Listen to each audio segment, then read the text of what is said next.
Hi, and welcome to a Small Medium at Large podcast. I'm your host, Gail, bringing you intimate stories that heal.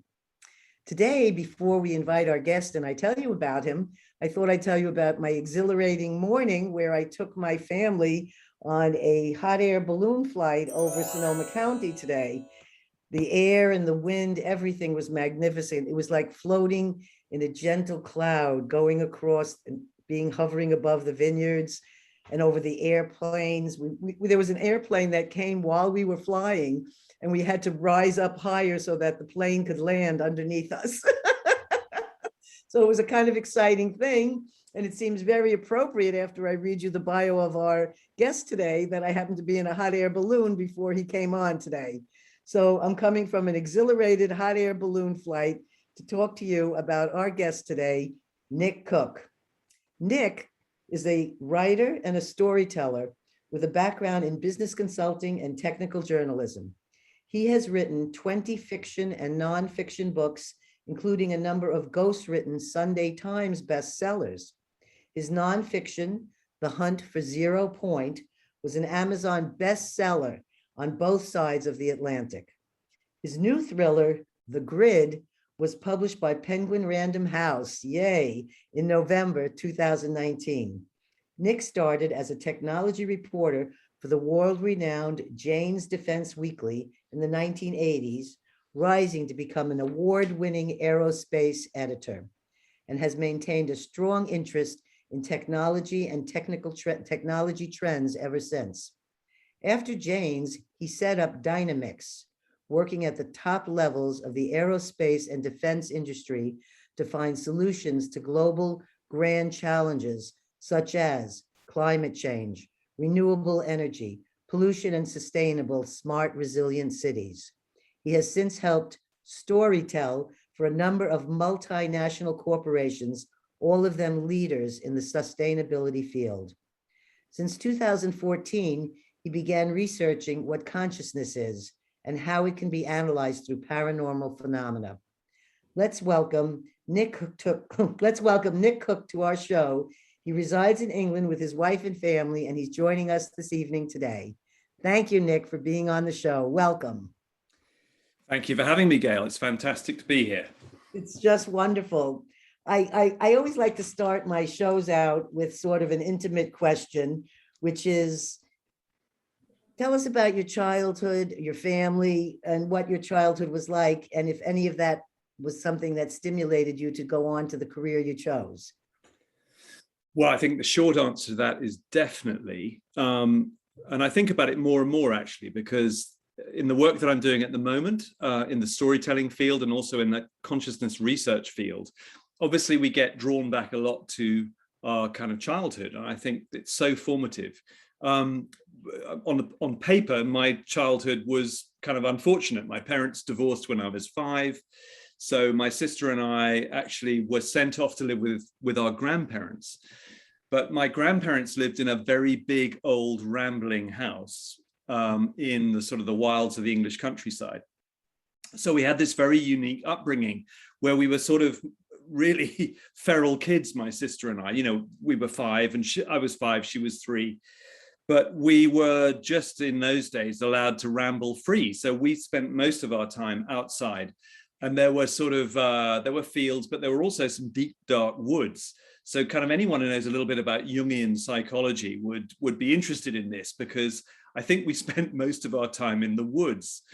So, and that really, I think, fired my imagination, and I still draw on that, even though we lived with our grandparents for 3 years. So there was a sort of 3-year period when we lived as these feral kids. But it really did stimulate my imagination. And I'm sure it is one of the reasons why I went on to become a writer. Well, especially the forest, that has so much spirit and energy in it that as young kids, you would be feeling and sensing the things that were going on there. So that would be a great place to have time to run around.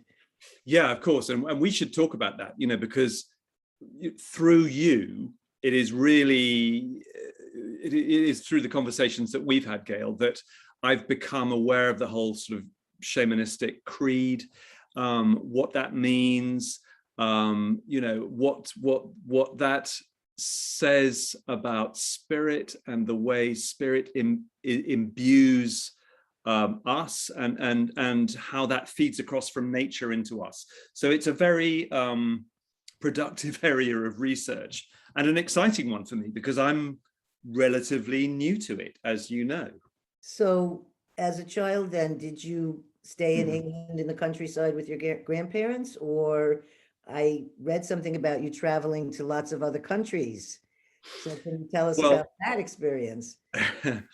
so after that sort of period when we were with my grandparents, then I went to live with my father predominantly, but my mother, meanwhile, had remarried a diplomat.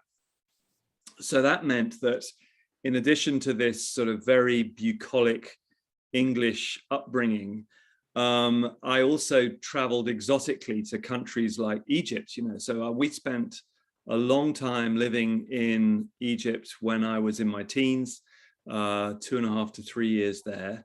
And then after that, they were posted to Washington, D.C. So that's kind of my love of America. I'm quarter American, by the way. So it was like going home in some senses. And then after that, they got sent to some really far out posts like Somalia. So we were in Somalia for a while, and in the Sudan, and various other places. I did a degree in Arabic and Islamic studies, by the way.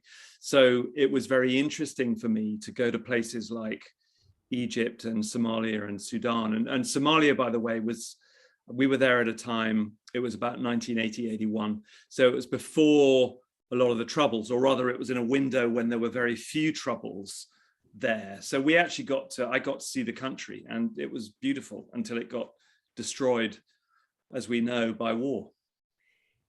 This is, you know, to me, growing up and taking my own children, the best education you can give is to take your child to be immersed in other cultures, other languages, other foods, and to be able to, you know, for us, I didn't move them anywhere. I just took them to Egypt or took them to other places, took them to Mongolia, but I did not have that opportunity as a parent that I lived in the places. So I took them there. But for you to be able to live there and have friends, and that had to open up your whole spiritual world right then and there. That's an awakening in itself, just to be able to have that kind of a growing up. So I have to say your parents did a good thing when they divorced. Well, I often tell that, I say it to their faces as well. You know, it's in a sense, thank you, because it was pretty clear they couldn't have lived together. And if you take that view, which, you know, I did, then I really, you know, I mean, it was upsetting for them clearly, and it was upsetting, I suppose, in a way for us, but we clearly benefited from it. I would not have had, as you said, that exposure to all of that, those different cultures, those different ways of life, different ways of thinking. And you're right, it is the most mind-opening, mind-expanding thing I think you can do, is to be exposed, particularly in your formative years, to those sorts of experiences. So yeah, I'm grateful. So back then, were you thinking in your mind, in the future, I'm going to be writing 20 books? I mean, that's a lot of books to have written already, and bestsellers. So tell me, what led you into this aerospace, and, you know, wanting to be a journalist? And was this part of, was this your, you know, was this your dream when you were younger? Was this part of something you thought you'd like to do? Well, it's funny, you know, when you look back at things, you see that they make sense. But at the time, none of this made sense to me at all. I definitely did not want to be a writer. That I never thought about that. In fact, I was really pretty bad at English at school. So it never occurred to me to be a writer. I was always very interested, though, in technology, and in sort of quite niche areas like aviation and aerospace. So, you know, your balloon trip today really did resonate with me. So I thought, but my horizons were pretty limited, and I thought that in order to indulge this interest in aviation and aerospace, I needed to become an engineer, because that was really the only way you could get involved in that. And my dad actually suggested to me, he said, look, that's never going to happen, because you have a background in the arts. I had this degree in Arabic and Islamic studies, as I said.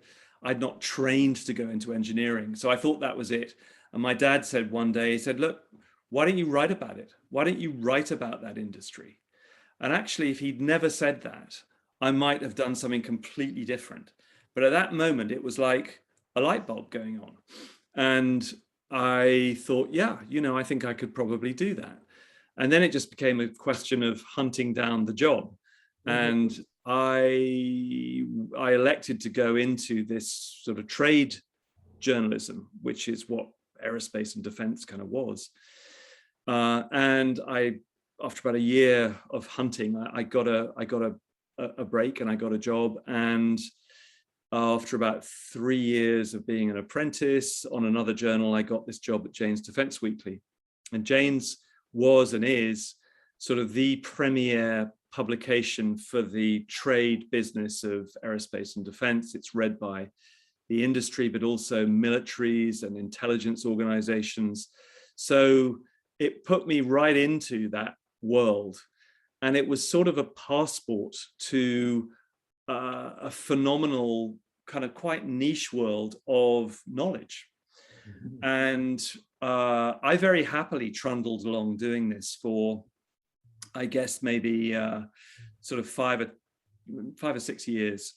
And then I realized I was in this sort of rarefied position where I could interview sort of, near heads of government. I could definitely interview secretaries of defense, both in the US and the UK and elsewhere.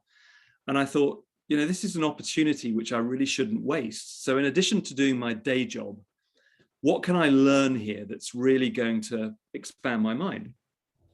And I decided that whilst going about my day job, I could investigate what I took to be, or sort of postulated to be, the biggest secret that I could possibly imagine. And the biggest secret I could imagine would be a propulsion or an energy breakthrough.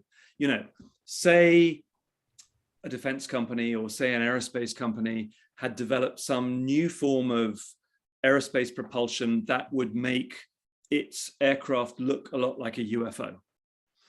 That would be pretty interesting to me. I thought also, if there had been some kind of energy breakthrough that kind of defied our understanding of physics, that would also be pretty interesting. So from 1990, for about 10 years, I did that. I just, in going about my day job, particularly in America, where all the big sort of technology breakthroughs resided, I thought, that's what I'm going to do. I'm just going to keep my eyes open, my ears open. I'm going to talk to people, and I'm just going to see what gives.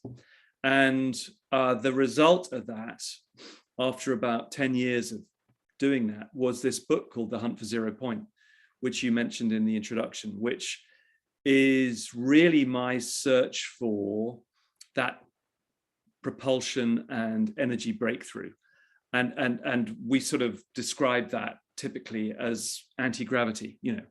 Had America particularly beaten the forces of nature and found a way of mastering gravity and anti-gravity. And that really is what the book is about. But actually, it's much more than that, because it became for me a kind of an investigation and a walkthrough of a culture, a very secret culture that most of us don't get to experience.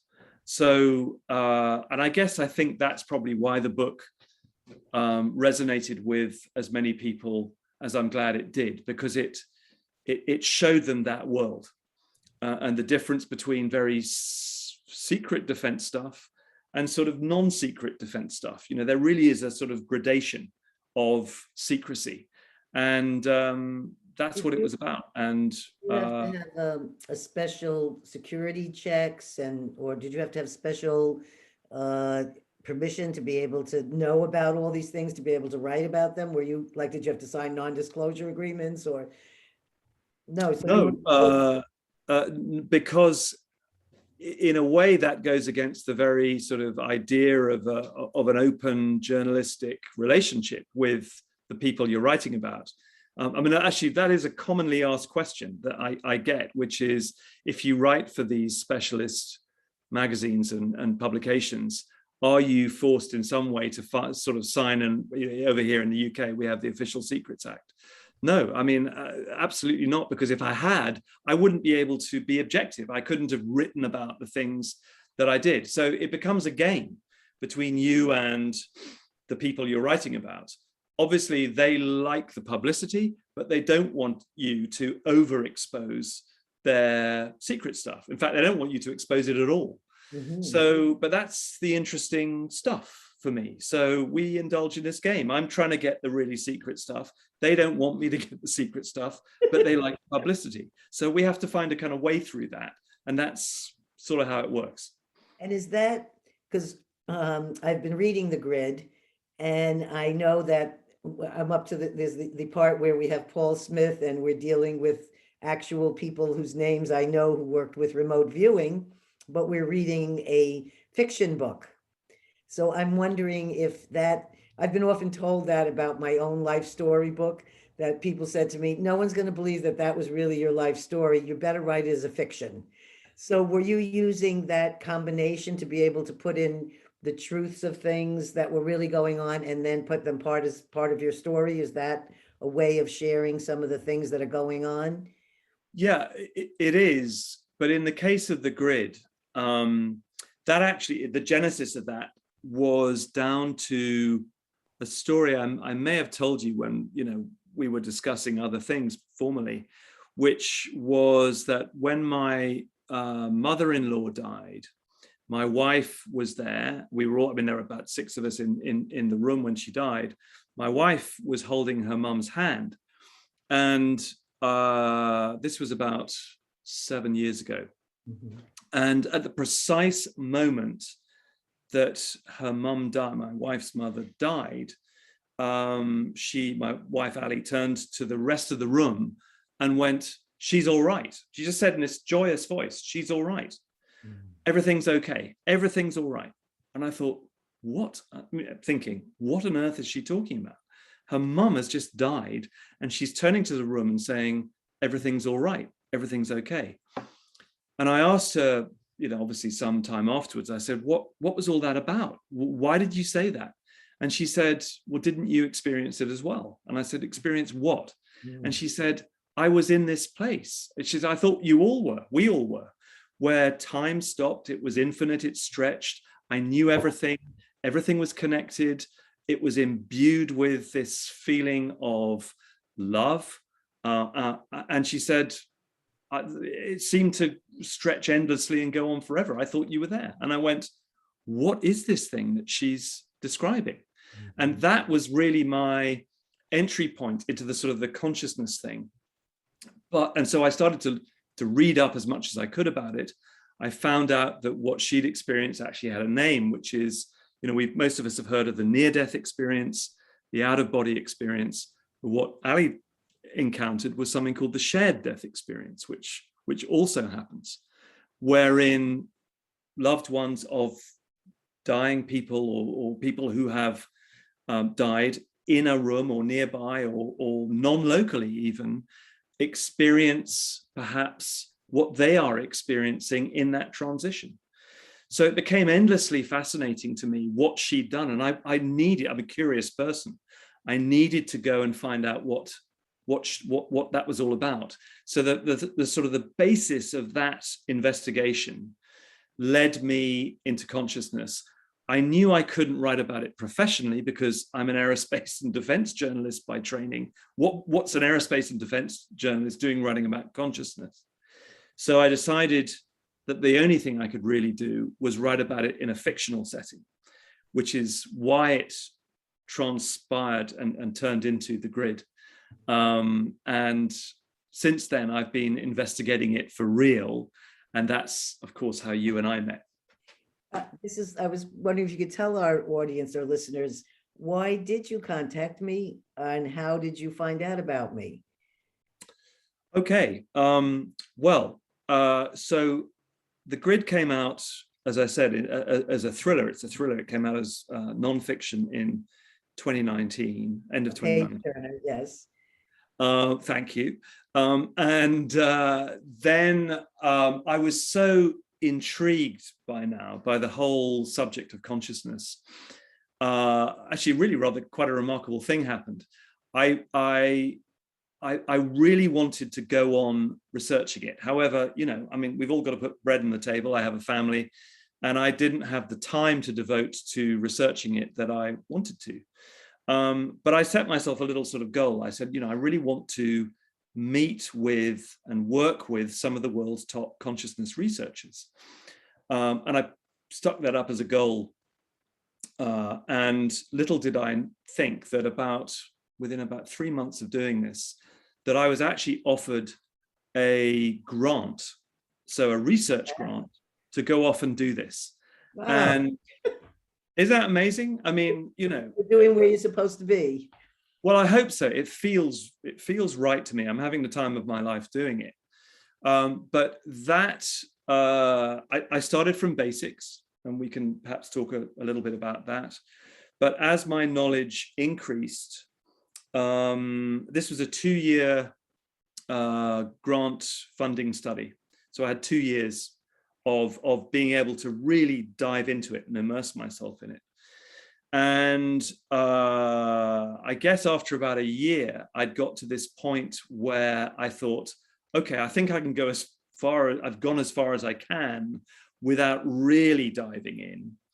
And I contacted our mutual friend, Dean Radin.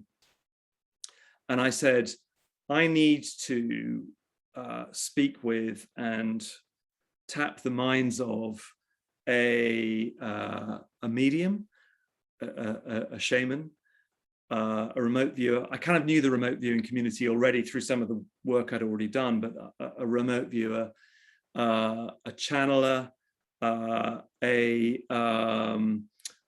practitioner, and a voyager, if we can call them that, of the DMT realms, so psychedelics, and also UFO abductees. And there were 1 or 2 others as well. But I wanted to see if there were any commonalities amongst your experiences, their experiences, that were that threaded through them all to tell me something extra about consciousness. And of course, Dean said, you've got to talk to shamans, talk to Gail Hyson. So that's how I came to you. Well, I have to say, of your list, I've experienced and have experience on every one that you mentioned, except for 2 of them. So I haven't really shared anything about my one UFO abductee kind of experience, but it was a very strange thing that we could talk about at another time. But all of the other things, the mediumship, all those particular modalities, or whatever you want to call them, yeah, I've had experience in. I'm not a specialist in one particular thing, except the one that I most have the most information and connection with would be what your wife experienced during the death of her mother. So just, you can play this for her later when you see her, but let her know, yes, everything she was experiencing was very real. And everything in connecting with her mother's passing was also very real. The rest of you just weren't awake enough at that moment to experience what was happening in the room that she was experiencing. But I've had that to the point where when someone is dying at a distance, my body goes through what they're doing when they're dying. So like I had one friend, very dear friend, that was dying, and he was given a morphine cocktail drink, which I didn't know about. I was traveling in Asia, but while I was in Asia, all of a sudden I couldn't breathe. And I said, oh my God, my friend is dying. And this was how he ended up, his last breaths were because he wasn't able to breathe. That was the end. And another time I had a relative, an Uncle Willie, who was dying, and I woke up in the night and I'm throwing my guts up, projectile vomiting all over. And my husband wakes up and he said, "Are you sick? What's the matter? Is food poisoning?" And I turned to him and I said, "No, Uncle Willie just died." And about an hour later, a call came from New York. Uncle Willie had just passed away and he was throwing up his innards, and that was the experience he was having in death. So I feel like sometimes some of us, maybe this is the mediumship or whatever, but this has happened throughout my life. There's something in the dying where I feel like somehow, like I'm not the assistant, but I'm sort of going with them to the edge somehow. And I don't know when they're going to call, but somehow they see me and somehow there's some kind of connection, even though it's a far distant away place. And in fact, this was in the early 80s, 1984, I think, or 85. I'm not sure. Somewhere in there was when I lost my first love, my first boyfriend, and the one who was dying and had to stop breathing there. And it was my first lesson that connection knows no distance. It does not matter where we are. We can be thousands of miles away and we're still connected to that person because it's exactly the place that your wife described. There is no time. It's just a oneness. And everything is, there is time just sort of stops. It's a lineal thing, time. You're in a place that, and I find that also when I've done remote viewings. We did this one for Stephen Schwartz, remote viewing into the future. What would 2060 look like? It was an hour and 15 minutes that I was remote viewing and all this information was coming up. I thought I'd been sitting there for 5 minutes. There's no time in that place. So it's something, I don't have a name for it, but wherever it is that place is a wonderful place. And I think she was picking the right words when she said, everything's all right. She's gone to a wonderful place. So I believe that what she experienced, other people might not say that, but I believe that was very real, what your wife had with her mother at that moment. Also, in speaking about Dr. Dean Radin, some of our audience listeners might not know about him, but he's a scientific research into psychic phenomena and paranormal, and he is an amazing man on research and experiments. He said to me recently, he was conducting an experiment and he was trying to get the control group together. And they could not, it was so hard for him to find someone who had never had a psychic experience ever in their life, because that was what he was looking for, someone who'd never had one thing. And the thing that seems to be the most common that people experience is when they have the loss of a loved one. That's when they might have their first psychic or spiritual, whatever the word is, experience where it's in the invisible. They don't really know what's happening, but they know they're feeling the presence of the love of someone who has just passed on. And that's often the case, but then they don't want to know anything more after that. Where you were saying, wait a minute, I need to go research this and start thinking more about what is going on with consciousness. And I think when someone like you or these scientists go investigating into this, other realm of consciousness and paranormal, you're bringing to it a very reputable, skeptical viewing.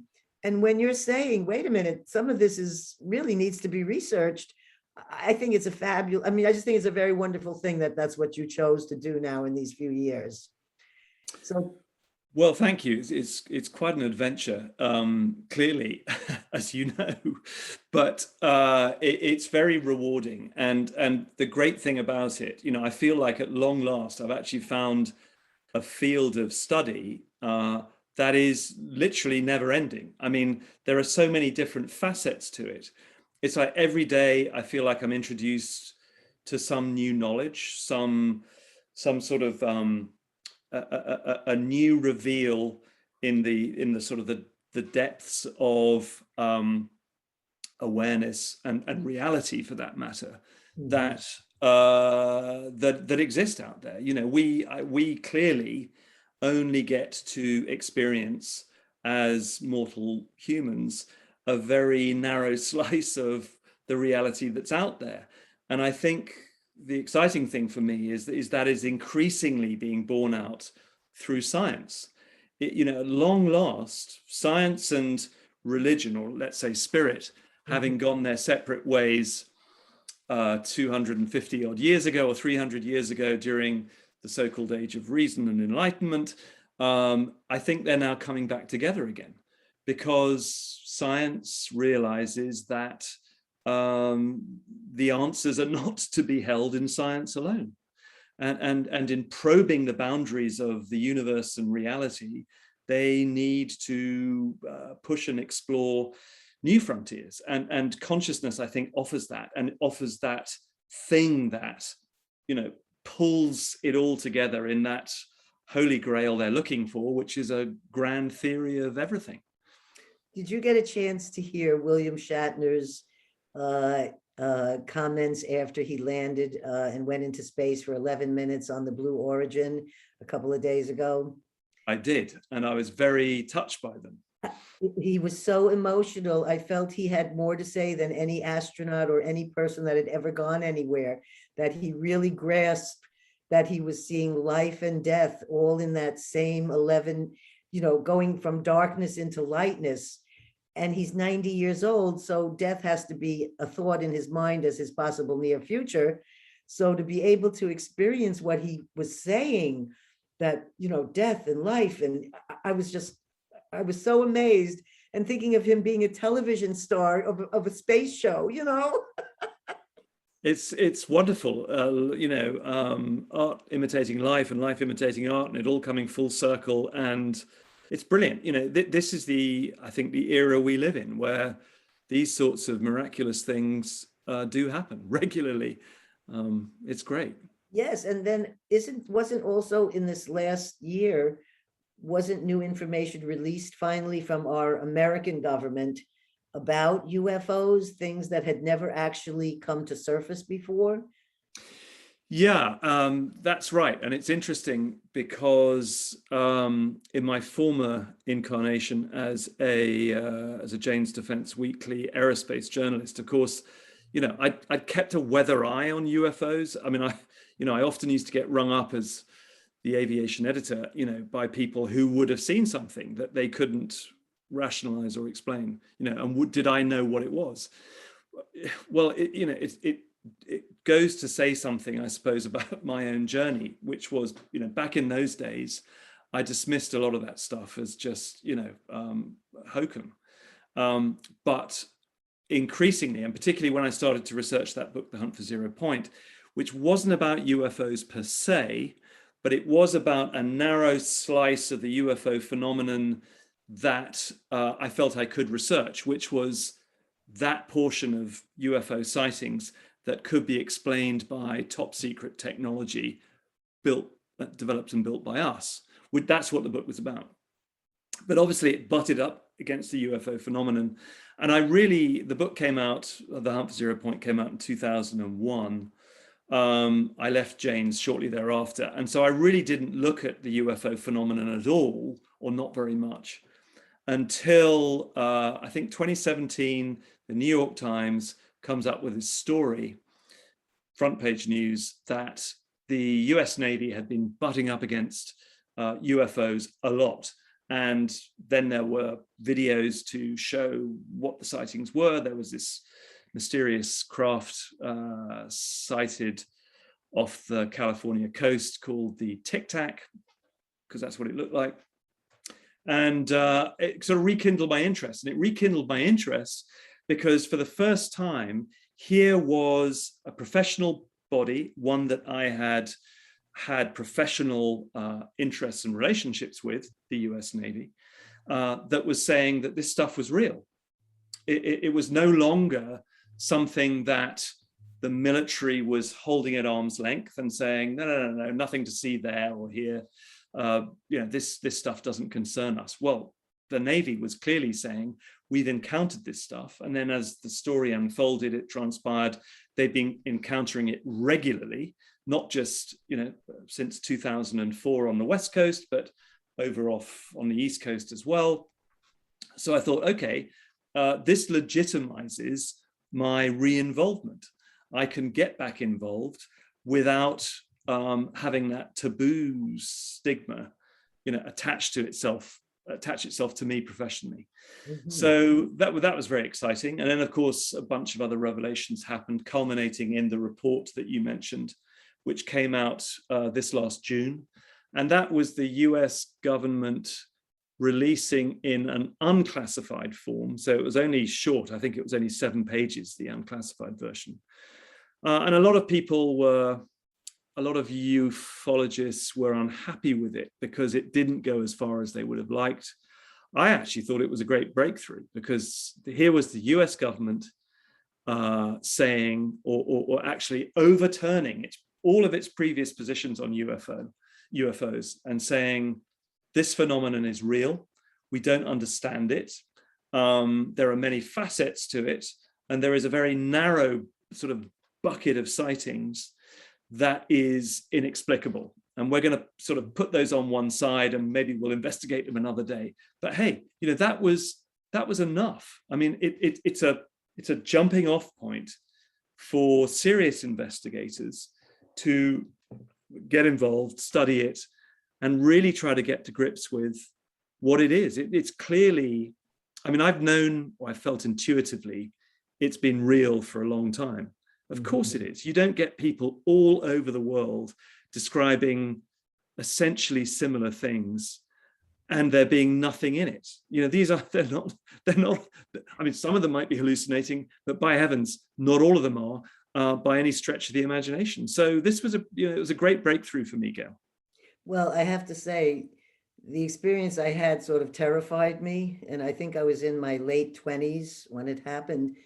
And it's only from listening to these new podcast shows, now that I have a podcast and I'm finding out all about podcasts, and I'm a guest on all these paranormal shows, and they all have aliens usually in the background of their, when they're interviewing you, you see they all have aliens on the walls, on paintings, little alien statues.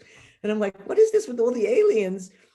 And then as I started to listen to some of the guests, I heard exactly like you said, a similar experience of what I'd had, even though I didn't really, I didn't really feel it was nothing I ever wanted to share, because I thought it was too strange a thing, and I couldn't tell whether I was in a dream world or what had really happened.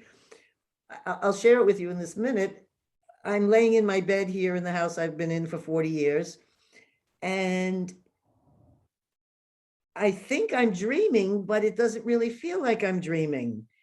And I'm not saying any of this is real as I share this. I'm just sharing this as a story, because after it happened, I said, I never want to know anything about UFOs ever again. And it was because I had thought with somebody, oh, well, what about UFOs and what about aliens? I thought, So as soon as I put my mind out, I'm a very big manifester. So if I put out that thought, then all of a sudden something comes back. So I felt like my body was taken up and lifted, even though my body was still in the bed. I felt like I was transported up. And I don't watch science fiction, but I have to say, years later, in seeing my son or someone else watching it and me seeing some little scenes, and when I'd see the scene, I said, oh my God, that looks like the place I was taken to.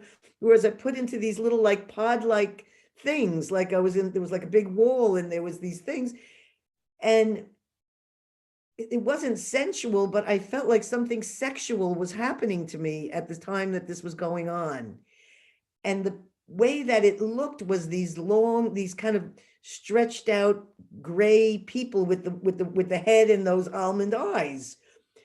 And I'm in my 60s, I'm 66 now. So when I'm telling you this happened to me in my late 20s, this is a long time ago. And since then, I've seen those kind of images come out in so many places, and on all those people who interview me shows, they look like that. So I started hearing these information from people who are very involved in this. Oh yes, don't you know about the Greys? That's called the Greys. I said, no, I didn't know about the Greys.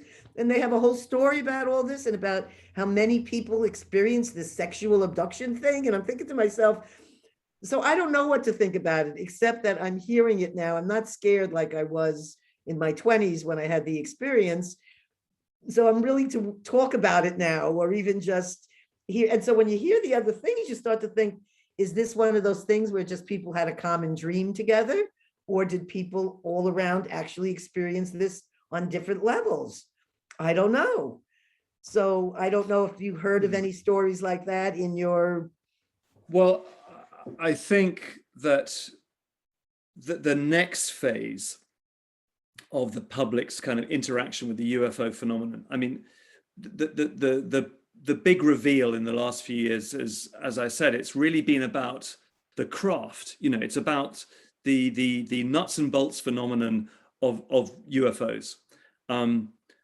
I, like you, I think, believe it is a much more complicated phenomenon than that. It is not a single point phenomenon, nor is it a nuts and bolts phenomenon exclusively. I think that it is intimately bound up in and with consciousness. And I think the next stage of that journey for everyone, including, I might add, the powers that be, is that once they acknowledge that the craft are real, the next step is to go, well, who or what is operating them, or who or what is responsible for them? And are we seeing them and encountering them because we are experiencing some form of slip or shift in reality, you know, in the way we experience reality? That I think is sort of, you know, that's the next frontier. And but we have to acclimatize to begin with to the first thing, which is, oh, the craft are real. Then we've got to, you know, really get to grips with who or what is behind them. And I think that we'll find, you know, I'm a great admirer of a guy called Jacques Vallée, Yes. who you may have come across, yes, whose books I've read. And I think is really, I mean, from a very early point in the story of ufology, was saying some very interesting things about the phenomenon, you know, how it is all tied into other aspects of consciousness, other aspects of our sort of folkloric past. There is a sort of shamanic quality to the experience for many people. And so I think when the world's ready for that, they will journey to that place. And I think then the answers will begin to emerge. I mean, they'll never be complete. As I said, I think one of the facets of the phenomenon is that it's always one step ahead of us. And quite rightly, there is a sort of, I think there's that teasing sort of beguiling aspect to it, which is meant to, I don't know what you feel, Gail, I'd be very interested to hear. It is meant to pull us into some new version of ourselves, a new version of our conscious selves. So, and UFOs seem to have that quality about them. Do you agree? well, you know, when I was living in a vegan commune in 1962, we were living with the president of the vegans, Jay Dinshaw. We would have guests that would come and speak from all over the world. And I'm only 6 and 7 years old at the time, but I never forgot this couple that came, Bill and Dottie Haley. I mean, I don't even forget their names because they became friends of my parents for many, many years until they passed away. But as a kid, I remember going over to their house and him taking out and showing us photos and saying, yes, this is the spaceship that landed and this is who I went off with. So I was hearing this kind of stuff from a person saying I was taken away in a ship. And I just, as a child, I just thought, well, I never forgot the image of the photo he showed me of this flying saucery type vehicle that he told me that he had gone off in and had been brought back home in. And that was just a little seed that was planted, but it was something that as a kid, you never forgot that picture or that man telling you that in 1962. And I've had no interest in UFOs or any of these things. It's just that of late, I'm hearing so many information and stories. And when I heard stories that was so similar to mine, I was just like, wait a minute, how could everybody be getting the same kind of experience or story? And also the same feeling like I had, which was, I was in fear then. I wasn't feeling like, oh, great, I'm having a great new experience. That wasn't it for me. I was like sort of terrified. What just happened? This doesn't feel like a dream. So, and there was nobody back then, you know, in the 80s that I would really be able to call and talk to about that kind of thing. So I just preferred to bury it and not ever bring it up again. And it's only recently that I've actually been talking about it because of these different shows that I've been hearing all these amazing stories from other people. So I figured, well, I should tell them my little my little experience, which makes me think about someone that you've worked with for years that I thought we should talk about, which is the wonderful Ingo Swann. And I don't know, all our viewers would not necessarily know who Ingo Swann is, so I was wondering if you might be able to tell them a little about him. And of course, his paintings were of the planets, the cosmos, and he was someone who remote viewed to other places. And in fact, maybe you could tell them about the Jupiter and the rings and that sort of thing. Yeah, well, I was only looking, we recently moved house, so we're in slight disarray here, but I was looking around to see if I could find my painting by Ingo, which was given to me by his family, because when Ingo died, which he did in 2013, there was a sort of a gap of a few years, and then I was approached by his family to ask whether I would be interested in writing his sort of definitive story. Ingo wrote a lot about himself and the subjects that interested him, and a lot of other people have too. So we actually decided in the end that there was not much point in my sort of adding to that canon of work, because it had already been pretty well explored.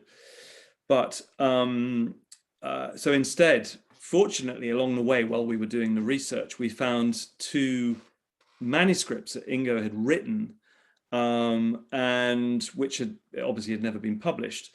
Now, I should go back, because I met a new Ingo, as I know you met him as well, and I think you knew him, didn't you, Gail, quite well? Went to his house a few times, yes. We had a So good connection.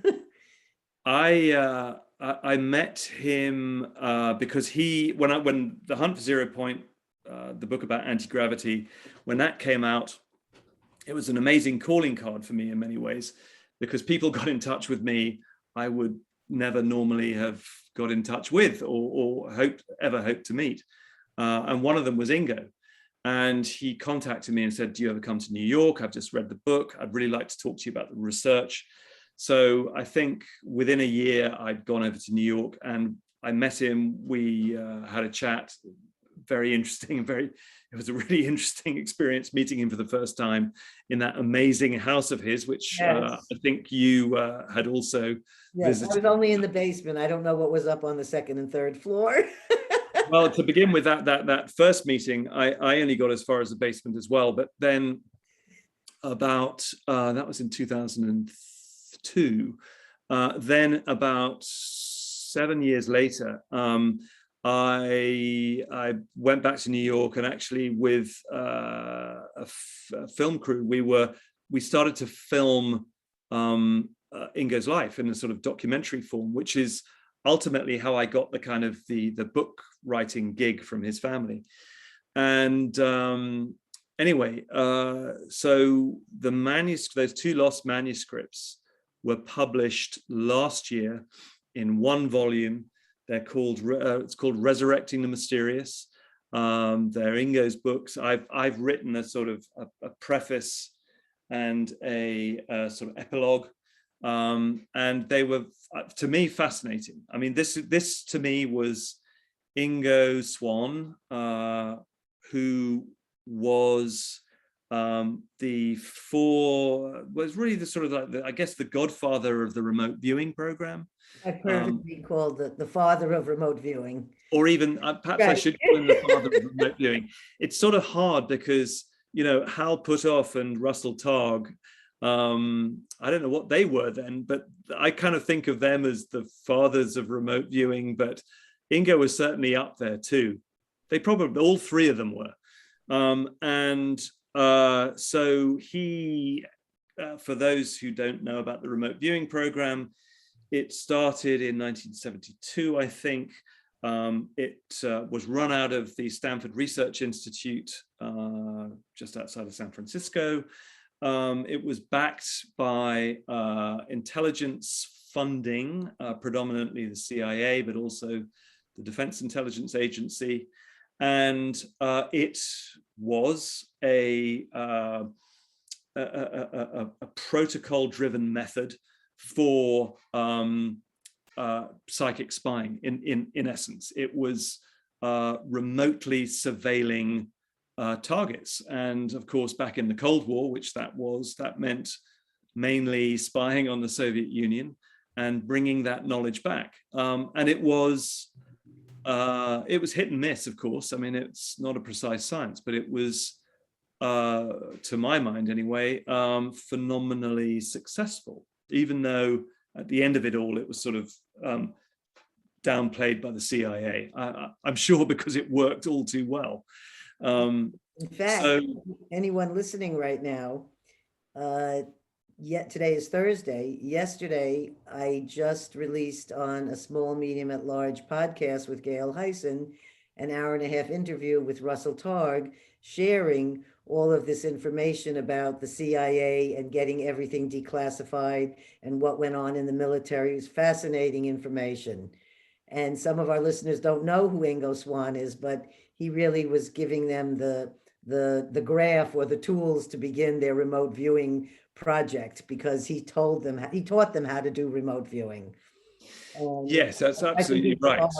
Right. Yeah, he came up with this protocol called coordinate remote viewing, which was really about, as the name suggests, a taskmaster would give the remote viewer the coordinates of something that they wanted information brought back on. And Ingo devised that protocol. And it was actually an idea that he got, funnily enough, from Jacques Vallée, who was working down the corridor in another part of SRI. But it was, he was a remarkable person. I'm very glad that I had the opportunity to know him, and even gladder that his family gave me this opportunity to work on this manuscript of his, which was an enormous privilege. I have to credit him, because I didn't remember this till you started calling me and interviewing me about shamanism, that he was the first person to tell me that I was a shaman and didn't know how to be a shaman and didn't know how to act like a shaman. And I left his house going, what is he talking about? I'm not a shaman. What kind of shaman? And who knows, 12 years later, I get initiated as a shaman. I end up being involved with the shamanism conference. I ended up meeting shamans from all over the world. Wherever he is, I hope he can hear. Thank you. You were right. You were telling me some precognitive information. He was a very, very incredible guy. And I'm just thrilled I got to meet. It was towards the end of his life, but I was really happy to have that experience and connection with him, as I know I'm thinking it kind of coincides with your wife and the book. I feel like he came to you the year before you realized you were going to start studying consciousness. So he was like your like opening, because of your book, which led him to contact you.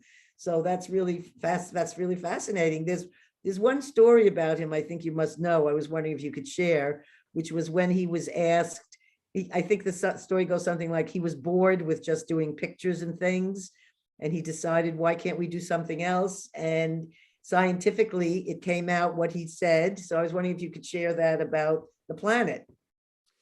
Sure. Well, you're right, Gail. He he could be quite testy. Yes. I'm sure you remember. Prima donna. Yeah. And he sort of, when he felt that he was being treated a little bit like a sort of a lab rabbit, he would protest. And he was getting a bit fed up, slightly fed up with doing all of this sort of, it was called outbound remote viewing, which involved somebody going out viewing stuff and then Ingo picking up the psychic signals from the outbounder. So he said, look, I'm getting bored of this, I think, to Russell and Hal. And he said, I'm getting bored with this. I need to do something different. And he was about to, I think, rebel, not for the first time, and walk off the program. So they said, okay, well, what do you want to do? So he said, well, I want to remote view something way out there. So how about some planets?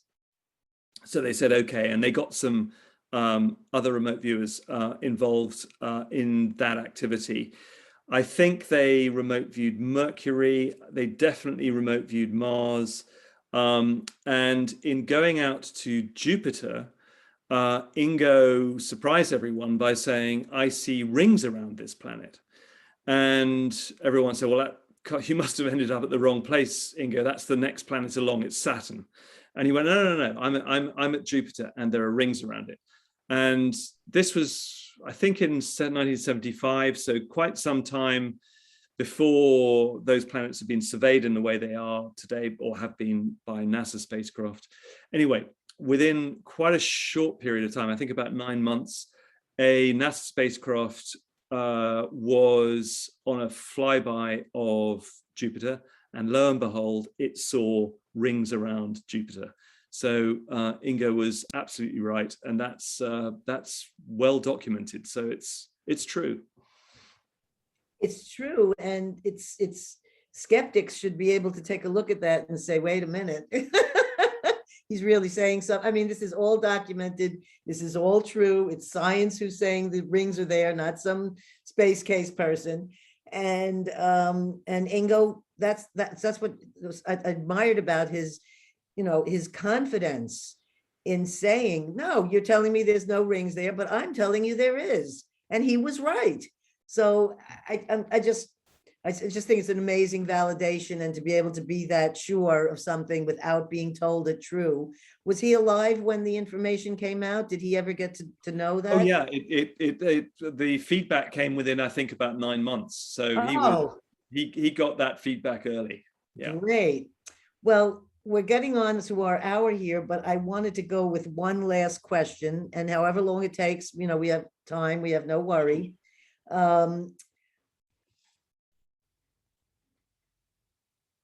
I wanted to talk about, where was that? Here it is. You're not only a writer and a storyteller, but you're looking to find solutions to global challenges like food, water, climate change. In fact, one of the people I interviewed on my upcoming shows that'll be coming up, Randy Zanesis, he did remote viewing for water in Kenya, but he stays here in Oklahoma and he reads a grid. And on this grid, he tells them in Kenya exactly where to drill for water. And they think he's crazy because it's drilling through rock bed that they said nobody can ever get through this. There can't be any water there.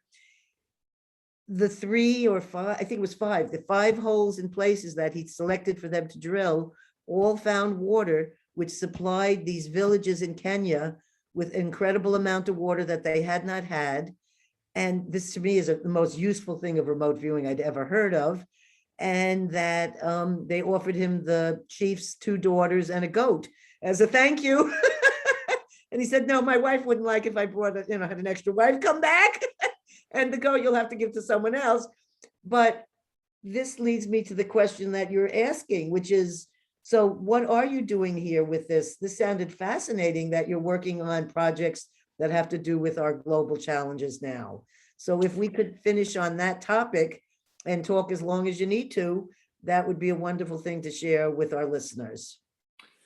Well, thank you. It's got some strange origins, actually. So in addition to my day job, which was journalism at the time, as you said, I write. I'm a writer. I've written a number of different kinds of books, fiction, nonfiction, and I also ghostwrite. So I've ghostwritten for other people, and it just happened. I was working on a big ghostwritten project. It was a high pressure project, challenging because the person whose voice I was trying to find was from a very different culture to me, and it was not the normal kind of ghostwritten project. Anyway, I had what I never had before, which was writer's block. I got really bad writer's block, and all I could hear was this clock ticking, which was saying, you've got 6 weeks now to deliver this book, and 5 weeks, 4 weeks, and I couldn't break the writer's block. So I put out there a plea. I'm not particularly religious. I guess I'm spiritual, but I said, if there's anyone out there, and if you're listening to me, if you help me break this writer's block, I will do whatever you want me to do in the future that, I'm supposed to be doing. I don't know what it is, but, so this was the bargain I struck. It was a little bit like the classic fairy story, where the king or whatever makes some deal with, I don't know, a frog or something about the princess. And anyway, the writer's block went within a few days, and I completely forgot about my promise. And like all good fairy stories, 9 months later, I'm actually in the shower, and I get this download. It's like the download forms in a nanosecond, but it's so completely formed. It's, well, Nick, the aerospace and defense industry. You've written about them all your life. You have contacts that go all the way from the ground up, right the way up to, the senior echelons of these large companies. So why don't you go and talk to them about diverting their considerable technology base from pure defense into solving global challenges like climate change, which they're well able to do, because if you think about it, they build stuff that goes out into space all the way down through the atmosphere and down into the sea and subsea. So they know about the planet. So why aren't they doing more to save the planet? And I said in the shower, go away. That is impossible. That I'm never going to be able to do that. No one's ever had this idea. That's ridiculous. No, but a promise is a promise. So I thought, okay, I've got to go and do this thing. So I started in the only way I knew how, which was to hold meetings of people that I knew. And I did. I invited people from the industry to come and talk about this stuff. And it's pretty counterintuitive. This is the defense industry, known more for making things go bang, coming together to produce solutions to some of these really huge, intractable planetary challenges, not just climate change, but things like food security, water security, how we feed and get water to people in remote areas, solving overcrowded city problems. All of those are buried skill sets within the aerospace and defense industry. In 2011, I got all the chief technology officers of the eight of the 9 big aerospace and defense prime contractors, companies like Boeing and Lockheed Martin and Raytheon, and got them together in Washington, DC with President Obama's science advisor, Dr. John Holdren, and the Secretary of the Navy, Ray Mabus. And we talked about it. And they all said, yeah, we can do that. We can save the planet. And I went, whoa, this is amazing. and so I thought, and the problem though is, and the reason why we don't see them doing it, is because they are directed to do things by government. Governments are the only customer really that these entities have. And if governments don't say, go do it, these companies don't. Mm-hmm. So we spent some years even trying to square that circle. And we got some way, but then unfortunately in 2014, ISIS pops up, the Russians go annex Crimea. There's a sort of collective look across the industry again, which was, well, that was fun, Nick, but it's kind of back to business as usual. Mm. So I was sort of slightly disillusioned about all of that, obviously. And that's when actually I then went off and I wrote the grid. So, other things sort of happened. But I'm glad to say that it's all sort of starting to resurface again. And as the pressing challenges of the planet they don't go away, and probably, as we all know, they're more manifest. I mean, you poor guys have had terrible, fires in California, and that's all because of rising temperatures. So we have to do something, and the aerospace and defense sector is probably the only one on the planet that has that breadth of capability that can do this. So it's going to happen. And we're talking again, so watch this space. I'm just so blown away by the things that you've done, and that the things that you're doing, and that's an amazing area to be going into. We were talking, you were talking us all about sustainability and creating cities that would be more built towards sustainability, and this is also part of that same project, correct? Yeah, absolutely. It's about, about resilience as well.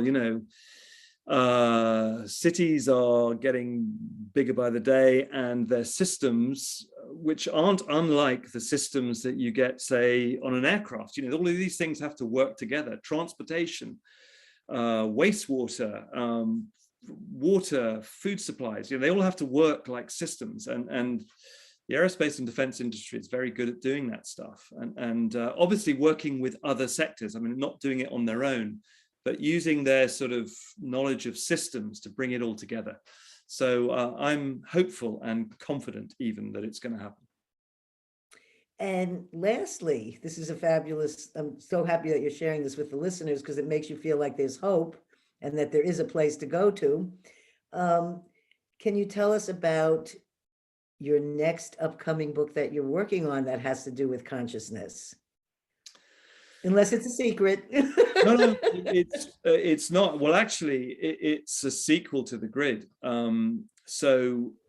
Yes, I'm working on that because well, I'm not going to spoil you haven't finished it, so I'm not going to spoil the ending of The Grid, but it leads into some other areas that all touch on the whole consciousness realm. Actually, much more, Gail, funnily enough, in your realm than the previous did. So there is a sort of shamanistic kind of aspect to the sequel, which I'm really excited by, and bringing that to a sort of a wider audience in a fictional setting it has been a lot of fun for me thus far. So that's what I'm involved in. Have you come up with a title yet, or is I've got a few, but it's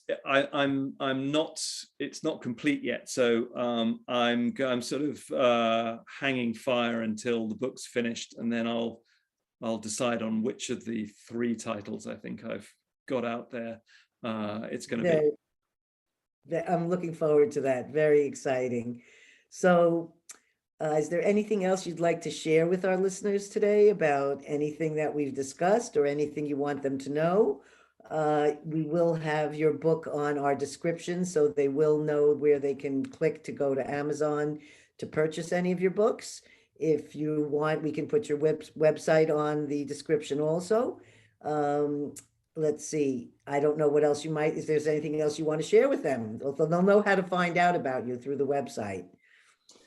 Well, thank you for having me on the show. I've really enjoyed it. How long have we known each other? A year almost. Yes, a COVID relationship. Yes.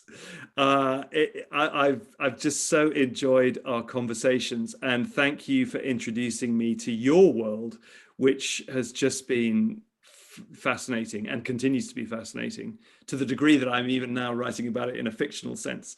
So no, I'm just, I think we live in challenging times, obviously, but they're exciting as well. I do feel that we are, Ingo was very sure that we would undergo a consciousness shift, perhaps a little bit after his lifetime. And I do feel that whilst, there are many challenging aspects of the world that we live in at the moment, there are many hopeful signs as well. And I'm a much more hopeful person than a downbeat one. So I like to think that through the sort of the loosening of our kind of concept of what reality traditionally is, which is a very hard and fast 3D interpretation of our world, actually, we are beginning to embrace the idea that there are depth realms to existence, which I think are informing all kinds of things. We've talked about science briefly, but I think they're also sort of informing us and loosening the sort of the sort of strictures of our bonds. I don't know, but making us think more widely about human existence, human nature, and the world that we live in. So I find that part of life exciting. Yeah, I always feel there's a silver lining in every cloud. And I'm like you, I like to always, and I feel like that's how I've lived through this unconventional life and childhood and things and whatever's have happened, is at the end, I always take a good laugh at it all, because it's very important to not take everything so seriously and to remember your joy and to remember to keep dancing and singing and laughing and engaging and being with other people. And Oh, yeah. And I feel consciousness that has a that's sense of humor as well. I mean, it really does. I mean, the best, we all say, the best laid plans. Well, my best laid plans have so often been waylaid by some very sort of, it's like the universe is kind of winking at me and going, that's not what we had in mind at all. And a lot of that is, I mean, some of it's very serious, clearly, but a lot of it is really quite funny. It's like, you think you're in charge? No, you're not. And we're going to show you one.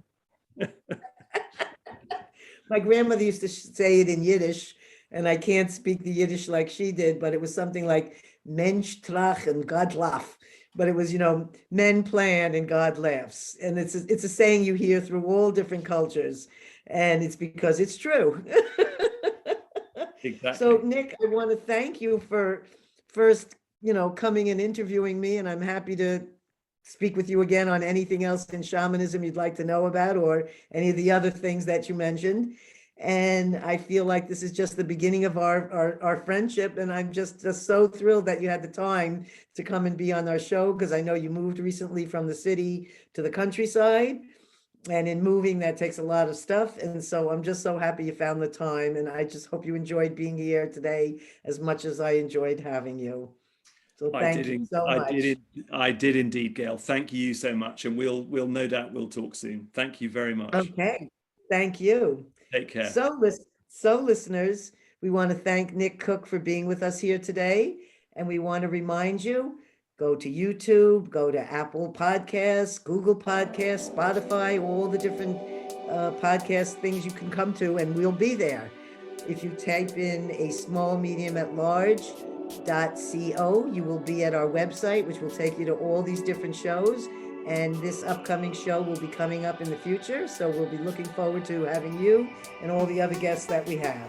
So thanks so much for being here. And again, subscribe to our channel. We want to get more listeners. Have a great day and enjoy.